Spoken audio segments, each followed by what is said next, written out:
दोस्तों, पश्चिम बंगाल में पंचायत चुनाव के नतीजे आ चुके हैं। बाजी एक बार फिर से ममता बनर्जी ने मार ली है। तमाम जो प्रयास भारतीय जनता पार्टी की तरफ से किए जा रहे थे वो विफल साबित हुए हैं और उसके बाद भारतीय जनता पार्टी के तमाम नेता, प्रवक्ता, सांसद, मंत्री, तमाम लोग ये कह रहे हैं कि पंचायत चुनाव में धांधली हुई है। यानी जब इनकी पार्टी कहीं जीत जाती है और विपक्ष कहता है कि ईवीएम में गड़बड़ी है तो ये माहौल उड़ाते हैं, खिल्ली उड़ाते हैं, हंसी उड़ाते हैं। लेकिन पश्चिम बंगाल के अंदर जब जब इनकी दाल नहीं गली, चाहे वो विधानसभा चुनाव हो, चाहे पंचायत का चुनाव हो, तब तब इन्होंने चुनाव को लेकर धांधली का आरोप लगा दिया, हिंसा का आरोप लगा दिया। लेकिन इन सब के बीच अब एक बड़ी फजीयत इसलिए हो रही है क्योंकि भारतीय जनता पार्टी के प्रवक्ता संबित पात्रा के बड़बोलेपन ने उनकी फजीयत कराई। नमस्कार, मैं हूं प्रज्वल गौतम और आप देख रहे हैं द घंटा। संबित पात्रा को हर कोई जानता है कि जब जब वो डिबेट शो में बैठे हैं तो उन्होंने तथ्यों से ज्यादा माखौल से अपने आप को विजयी घोषित किया है और इसीलिए उनका कद भारतीय जनता पार्टी में बढ़ता चला गया। क्योंकि किसी भी डिबेट में जहां जहां संबित पात्रा बैठे हैं वह निष्कर्ष तो आ ही नहीं सकता कि सरकार ने क्या किया और विपक्ष की गलती थी नहीं थी।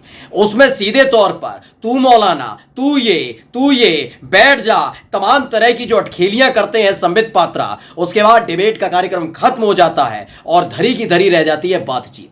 फिलहाल संबित पात्रा एक बार फिर से सामने आए। दोस्तों, काफी दिनों से डिबेट शो से गायब थे, दिखाई नहीं दे रहे थे, लोग पूछने लगे थे कहां चले गए संबित पात्रा, लेकिन संबित पात्रा अवतरित हो गए। भारतीय जनता पार्टी की करारी हार हुई है एक बार फिर से पश्चिम बंगाल के अंदर। पश्चिम बंगाल के अंदर तमाम तस्वीरें आपने देखी होंगी। उसमें बताया गया कि कैसे बूथ लूटने की कोशिश की गई, बताया गया कि कैसे हत्याएं हुई, तमाम चीजों का जिक्र किया गया और भारतीय जनता पार्टी जैसे ही चुनाव हारी उसके बाद सारी तोहमतें ममता सरकार पर लगा दी है। खैर, अपडेट यह है कि ममता बनर्जी की पार्टी यानी टीएमसी ने भारतीय जनता पार्टी को पंचायत चुनाव में पश्चिम बंगाल में धूल चटा दी, जिसके बाद संबित पात्रा सामने आए। संबित पात्रा ने जो सामने आकर कहा है वो हम आपको बाद में सुनाएंगे। सबसे पहले एक आंकड़ा दिखाने जा रहे हैं जो भारतीय जनता पार्टी ने हार के तुरंत बाद सबके सामने रखा है। यह बीजेपी के ट्विटर हैंडल से रखा गया है। इससे आप समझ सकते हैं कि गहरा घाव लगा है बीजेपी को। बीजेपी को उम्मीद थी कि कम से कम विधानसभा चुनाव न सही लेकिन पंचायत चुनाव सही, लोकसभा चुनाव से ठीक पहले कम से कम कुछ तो मिल जाएगा। लेकिन नहीं, पश्चिम बंगाल की जनता ने भारतीय जनता पार्टी को लताड़ दिया है, उनका वहां से सूपड़ा भी साफ कर दिया। दरअसल बीजेपी ने इसकी खींच निकाली है। कैसे? वो लिखते हैं पंचायत चुनाव 2023 45 लोगों की हत्या। लिखते हैं विधानसभा चुनाव 2021 यानी जब पश्चिम बंगाल में 2021 में विधानसभा चुनाव हुआ तो 57 लोगों की हत्या। बताते हैं कि पंचायत चुनाव जो पिछला वाला यानी 2018 में हुआ था उसमें 23 लोगों की हत्या हुई थी। पंचायत चुनाव 2023 उसमें 15 लोगों की हत्या हुई थी। कहते हैं कि ये आंकड़े पश्चिम बंगाल के हैं, सरकार तृणमूल कांग्रेस की है, मुख्यमंत्री ममता बनर्जी हैं। इस निर्ममता पर विपक्ष की चुप्पी क्यों?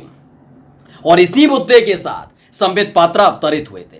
सबसे पहले संबित पात्रा जी का यह अद्भुत ज्ञान सुनिए। 21वीं शताब्दी में भारतवर्ष बैठा हुआ है।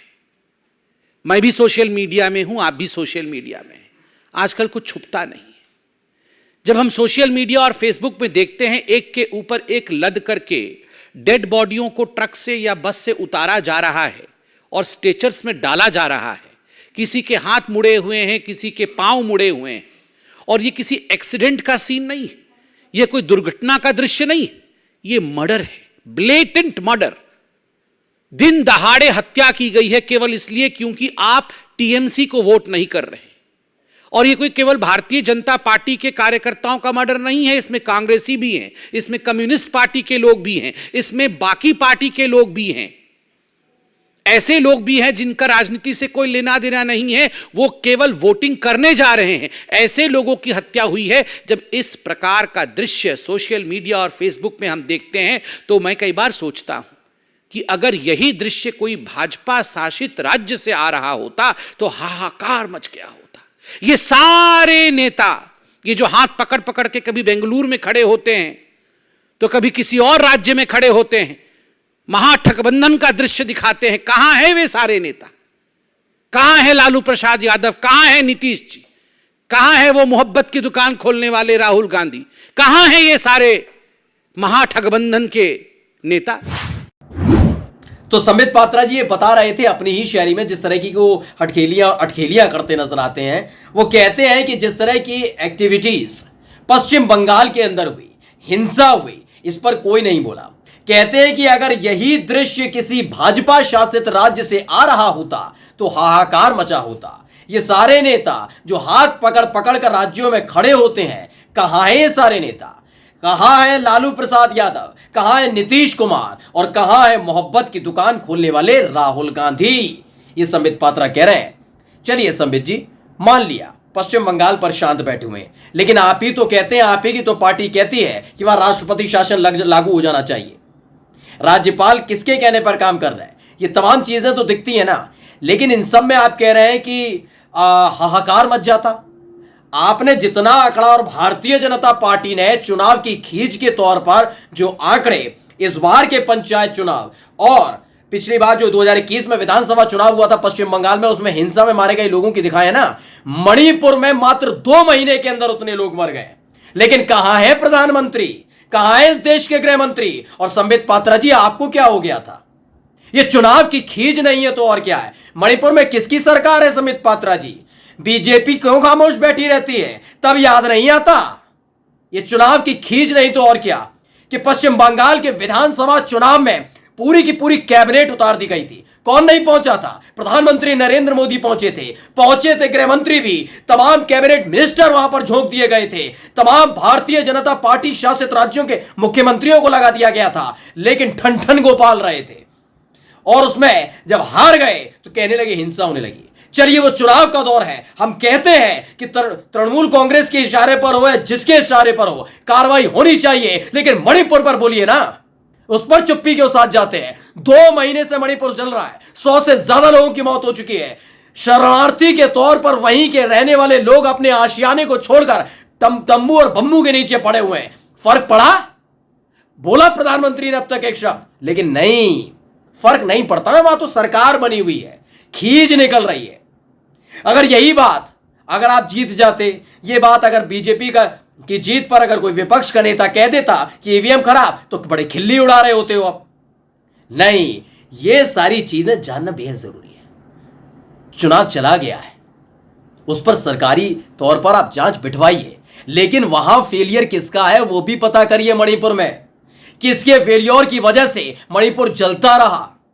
किसकी वजह से इतनी हिम्मत हो गई कि अमेरिका के राजदूत सलाह देते हैं हमारे देश को, हमारे देश की सरकार को, कि भाई अगर आपसे नहीं संभल रहा तो हमें बताइए कि अमेरिका संभालेगा मणिपुर को। इतनी हिम्मत कैसे हो गई? जवाब दे पाए थे? तब नहीं आए थे भारतीय जनता पार्टी के तंबू बंबू के साथ निकलकर कि मणिपुर पर ज्ञान दे रहे थे राजदूत अमेरिका के, क्योंकि वो तो साहेब के खासम खास है ना, तो उनके लिए कैसे कह दिया जाएगा? आप सोचिए संबित पात्रा का यह ज्ञान कितना जरूरी हो जाता है इस दौर में। हंसी उड़ाने वाली बात नहीं है। इनका दरअसल हर राज्य से सूपड़ा साफ हो रहा है। ये समझ चुके हैं कि उन्होंने जो बोया था अब वो काटने का वक्त आ चुका है।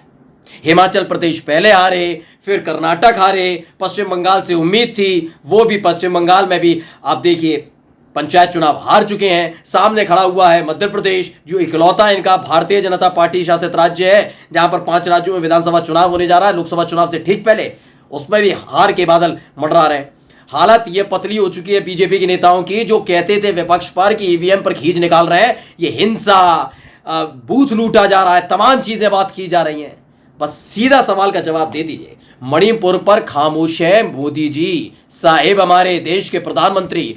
उनसे क्यों नहीं सवाल किया गया कि मणिपुर पर कुछ बोल दें, आप ही की पार्टी की सरकार है। कह रहे थे ना कि अगर ऐसा ही बीजेपी में हो रहा था, गोदी मीडिया नहीं दिखा पा रहे, कोई हाहाकार नहीं मचा पा रहा। अगर राहुल गांधी वहां जाते हैं तो गोदी मीडिया दूसरी तरीके से दिखाती है, क्योंकि आदेश साहेब की तरफ से आए हुए हैं। यह हकीकत है। नमस्कार।